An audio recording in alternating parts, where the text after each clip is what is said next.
வந்திருக்க எல்லாருக்கும் வணக்கம். இந்த ஈவெண்ட் வந்து அப்பாக்காக பண்ணியிருக்காங்க. ஸோ அப்பா வந்து நான் ஃபஸ்ட்டு சகாப்தம் ஷூட்டிங் போகும்போது என்ன சொன்னார்னா, ஃபஸ்ட்டு எல்லோரும் வரதுக்கு முன்னாடி ஷாட் 6 o'clock ஃபஸ்ட் ஷாட் வைக்கிறாங்கன்னா 5:50க்கெலாம் அங்கே இருக்கணும்னு சொல்லியிருக்காரு. ஏன்னா ப்ரொடியூசருக்கு நஷ்டமாகக்கூடாது, அதே மாதிரி டைரக்டருக்கும் ஆன் டைம் ஷூட்டிங் அந்த இது முடிச்சு கொடுக்கணும்னு எனக்கு சொல்லியிருக்காரு. ஸோ அவர் சொன்ன மாதிரி நான் முடிஞ்ச அளவுக்கு நான் அதை கீப்பப் பண்ணிட்டு தான் இருக்கேன்.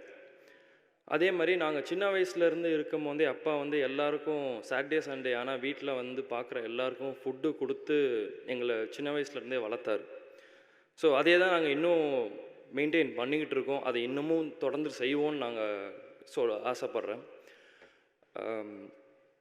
அதே மாதிரி அவர் வாழ்ந்த வாழ்க்கை வந்து ஒரு சகாப்தம், ஒரு லெகசி.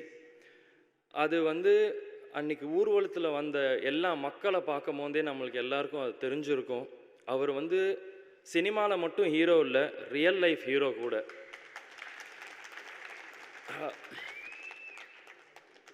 என்னால் அது இன்னும் நம்ப முடியல, இந்த மாதிரி அப்பா கூட இல்லைன்ட்டு. எங்கள் அப்பா என் கூட தான் இருக்கார், எப்பயுமே இருப்பார். இங்கே வந்திருக்க எல்லாருக்கும் நன்றி.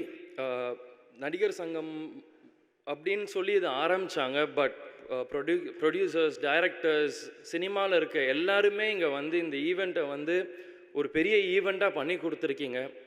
ரொம்ப தேங்க்ஸ் அதுக்கு. இந்த ஈவெண்ட் வந்து ஒரு ஸ்பெஷலான ஈவெண்ட். ஏன்னா அப்பாவுக்கு வந்து சினிமா தான் எல்லாமே இருந்துச்சு. ஷூட்டிங் முடிப்பார், வந்தால் வீட்டில் இருப்பார், இல்லை ஷூட்டிங் இல்லாட்டி நடிகர் சங்கம் இல்லை வீடு. ஸோ நீங்கள் இந்த ஈவெண்ட்டை வந்து ரொம்ப பெருசாக பண்ணி கொடுத்தது எல்லாருக்கும் தேங்க்ஸ். நான் விஷால்ண்ணா ரொம்ப தேங்க்யூ. நீங்கள் எனக்கு ஒரு நல்ல ஆப்பர்ச்சுனிட்டியும் கொடுத்துறீங்க, ரொம்ப தேங்க்ஸ். எல்லாருக்கும் அன்றைக்கி அப்பாவுக்கு வந்து அஞ்சலி செலுத்த வந்த எல்லாருக்குமே நான் நன்றி சொல்லிக்கிறேன். Thank you so much. நன்றி, வணக்கம்.